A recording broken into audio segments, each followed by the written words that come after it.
Well, the time has come that we might be ready to put all the pieces together and see whether we can't get a center of approach. And the basic center is, of course, to unify the whole world into one. You can do it with the help of religion by saying everything is God-made, but yet you still are left with the dichotomy between God and the world. And the doubt whether the world has made God or God the world. If we, however, as I said before, consider the three dimensions possible, extension, duration, and awareness, then we can say everything is a aware process. Everything is a aware process. We are still very reluctant to contribute awareness to matter. We are so used to believe that awareness is concentrated in the brain. It's very difficult in the beginning to imagine that the whole world, and we're getting more and more even scientific proofs of the fact that at least organic matter always has awareness. So everything is a aware process. Let's start from there. I am aware, you are aware, the chair is aware of me, maybe in a fraction of a billionth of a billionth of a billionth of a unit of awareness, but I'm sure there is awareness there.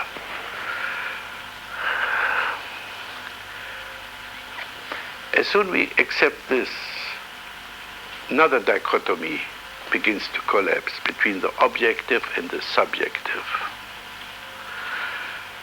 The subjective is always awareness, and the objective is the content of awareness. One, maybe the decisive awareness, is the awareness of the uniqueness of each one of us.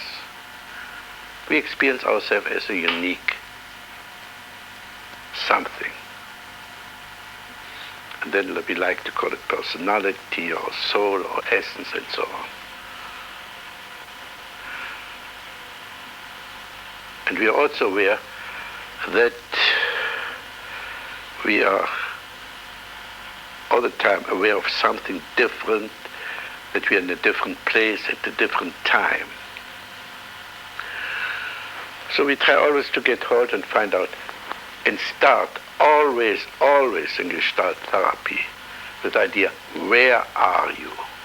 Where are you in time? Where you're in place? Are you all there? Or are you at home attending to some unfinished business? And where are you in your awareness? Are you in touch with the world? Are you in touch with yourself?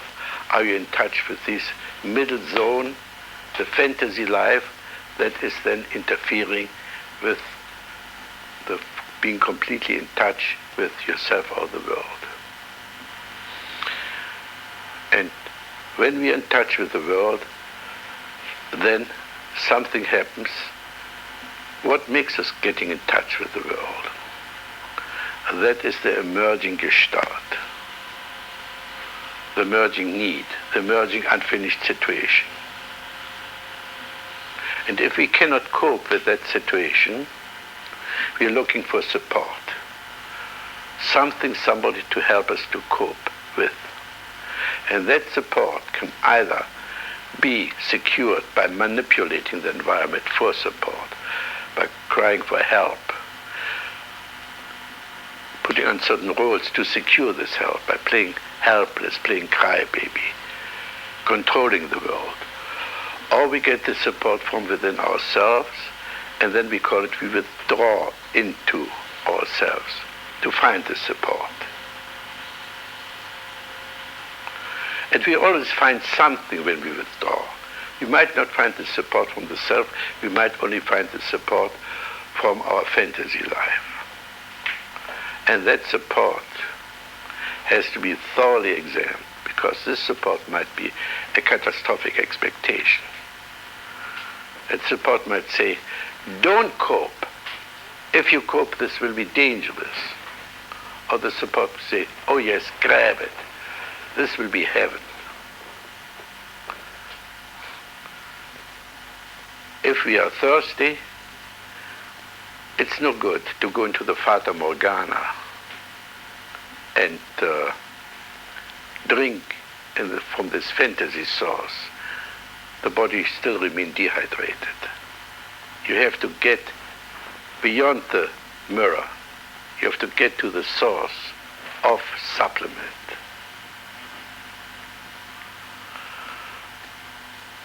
This, I would say, is more or less the whole theory and approach in a nutshell. And I said before, there's no better means to get to understand the middle zone, the disturbing factor, than the dream.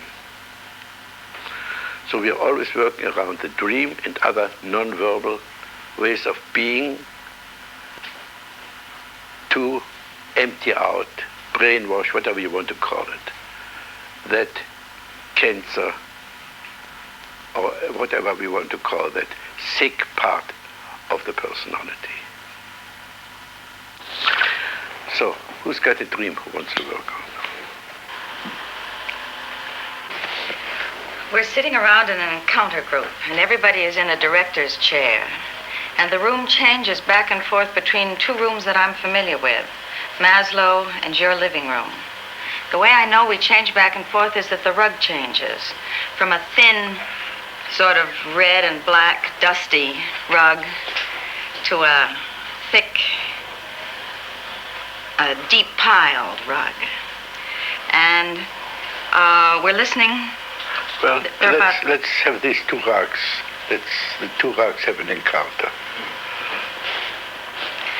I'm the thick, juicy, orange, deep piled, soft, rich rug. And if you sit on me, I bend very nicely. And I like my warm, orangey color.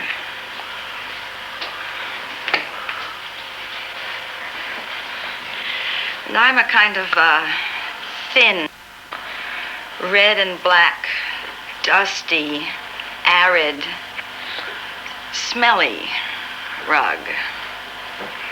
And everything that touches me hurts me because I'm so thin. And I'm neglected. I feel alone, and as if nobody really cared to clean me or anything. You're telling me this. What about telling this to the other rug? I envy you. I really envy you. Because people like to sit on you. And when they sit on me, they feel their bones.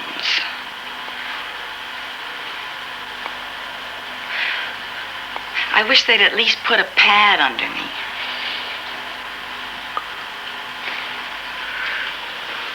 Yeah, I don't blame you for envying me. I am very nice and soft. Sometimes people cry on me, but you can't see their tears. I just soak them all up. And even stains don't show very much on me. And I don't have anything left over to feel very sorry for you, though. Because I'm so busy enjoying myself. And I don't really like to look at you very much because you're dilapidated.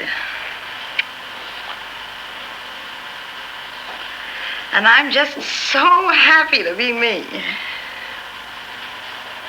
Well, I feel a little bad about you.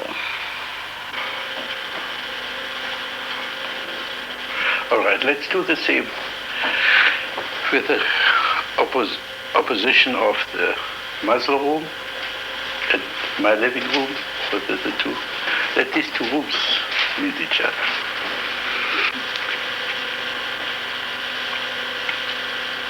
I'm all made of wood, and I have lovely grains on my wall. And my rug is deep and thick. And I have big windows that have lovely wooden carvings that partially cover the view from the outside in, but make the view from inside out even better than it would be without the shades. My main problem is that the lighting is lousy. Half the time, the lighting is wrong and the heat is wrong. I'm a cluttered, austere, stony, thin-rugged room with an unused fireplace and a view I can't see, and so crowded and cluttered and unsupportive. But I have something that you don't have. I have the sound of the ocean very close, and it fills the room most of the time. And my heating system is pretty good, and I got lots of outlets and plugs.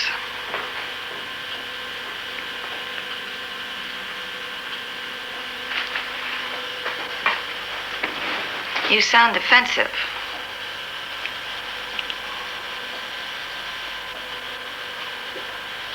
And disappointed.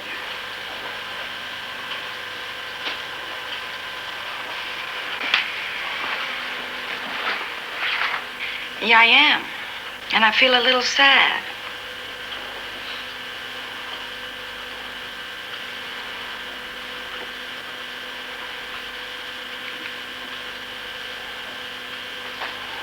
Because I'm Fritz Perls' living room, and there's no life in me, except the sound of the sea.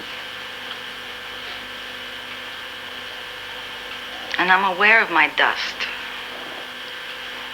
and the hardness, and the clutteredness.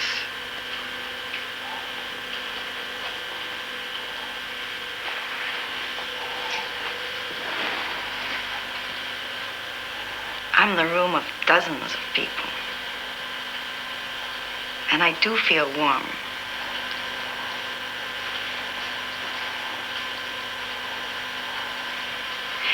And another thing, I don't like to look at you very much, because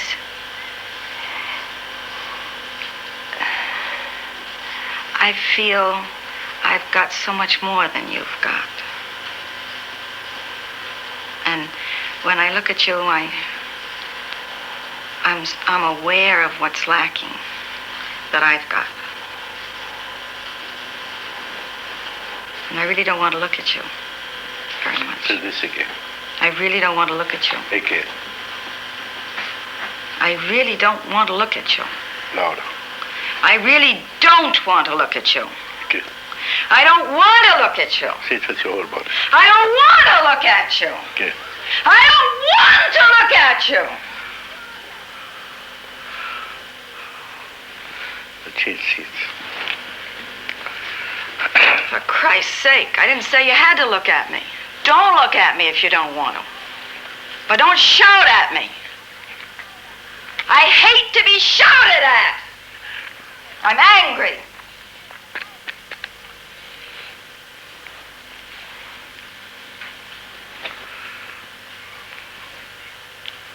So you've got what you want. I don't. I don't have what I want. I don't have what I need. Say this again. I don't have what I need.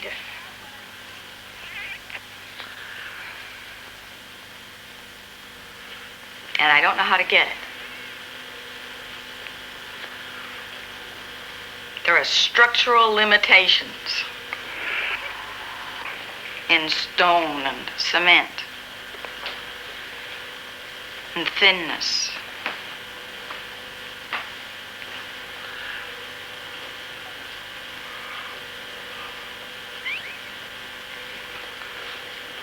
I forgot to breathe for a minute.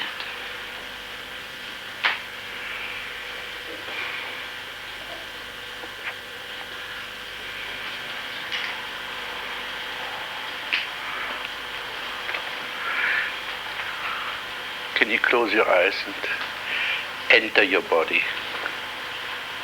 See what you experience physically. My cheeks are hot and my voice is hoarse. My throat is tight. There's a sadness at the back of my throat and down in my chest. I'm breathing rather deeply, and it feels good. It comforts and reassures me. I'm wetting my lips because they feel dry.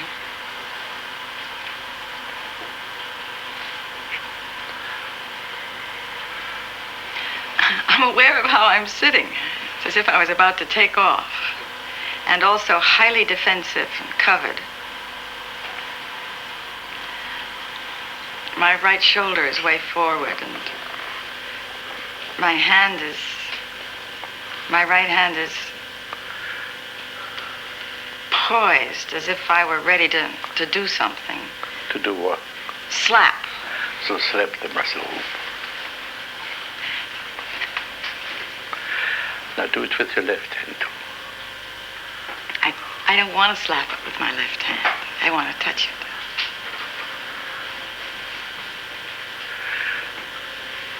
All right, can you do this alternatively now? Slap with your right hand and touch with your left.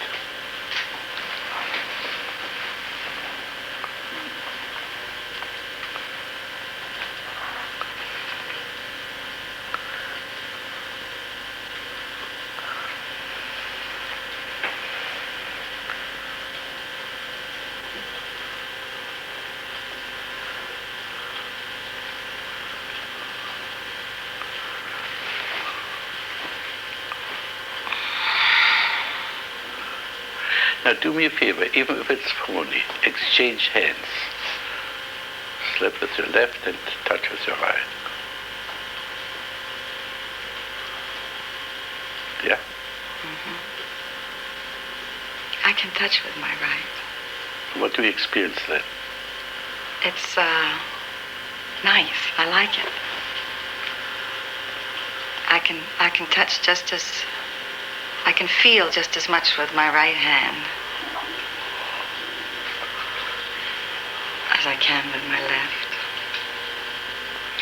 I feel very reluctant to hit with my left. Say this to the muscle. I don't want to hit you with my left hand.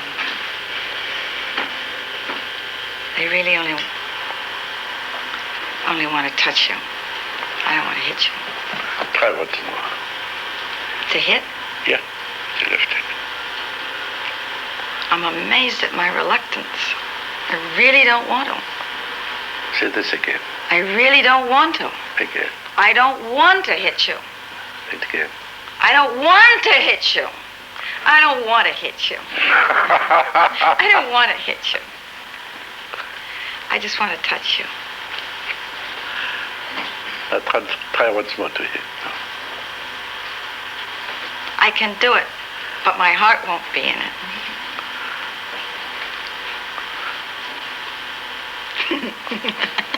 Yeah. Didn't hurt.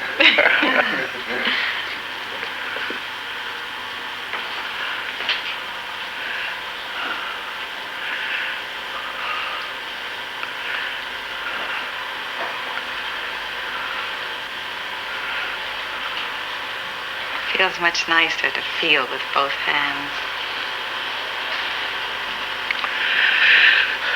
Well, hit again with your left hand. You see, I find something irrational here, so I'm going to work on that. If I look at you, I can hit you.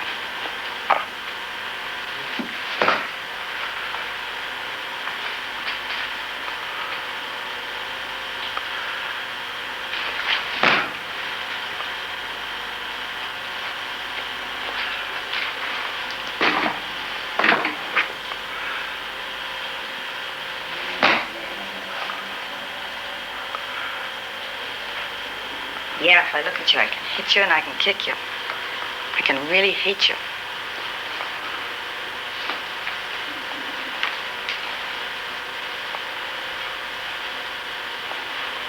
You're shiny.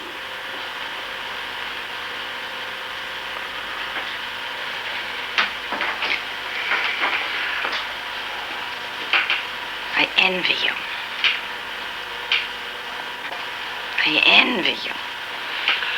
No, I don't envy you. God damn it, you got your thing.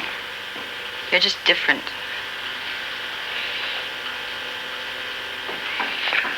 Jesus. But I envy you.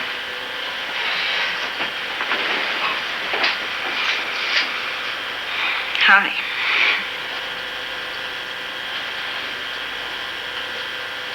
I didn't like it when you hit me. I know I've got a lot that you don't have, but I just arrived that way here. It isn't anything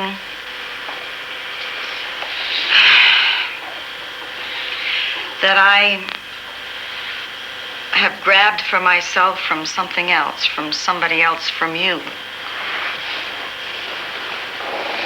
I happened just the way you happened, but I didn't take anything from you.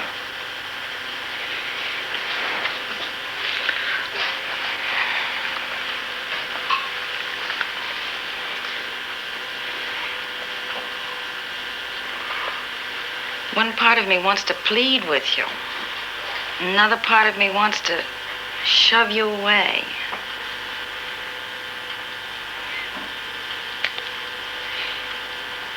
I wish you weren't just so lush. A little moderation in lush. It's this fulsomeness I can't stand. It's the same with your left hand. It's this fulsomeness I can't stand. Doesn't feel right. It's this, I envy your fulsomeness.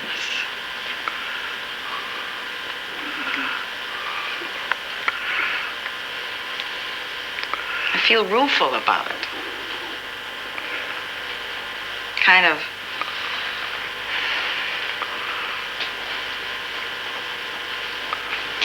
as if I wanted something I can't really have. And I don't want to be content with what I've got. Say this to the group. I don't want to be content with what I've got. I don't want to be content with what I've got. I don't want to be content with what I've got. Can you elaborate on this? What? Can you elaborate on this? Yeah, I've got a lot. But I've had a glimpse of so much more. And so I want it. And I'm willing to work very hard and spend a lot of time and effort to get more. And what I've had a glimpse of is more of me. And I'm really excited about me. And I'd like to have more of me. But that involves working with other people. And there I get scared. Real scared in some places, not in others. Okay, that's so far as we're going to go. I guess you notice something I did. I did very little directing. But when I feel and notice there is either some irrationality involved, then I work on that place until the whole issue becomes rational again. And the other, and this is something for which you really need to develop a tremendous amount of sensitivity and intuition. This is the key sense. If one feels there is a key sense involved, something really basic, then I reinforce it, let it talk again, speak over again, and reinforce it till the whole personality comes through, and then you noticed something completely unexpected happens. The personality gets involved, the emotions are there, and there is then again a turning point in the growth process.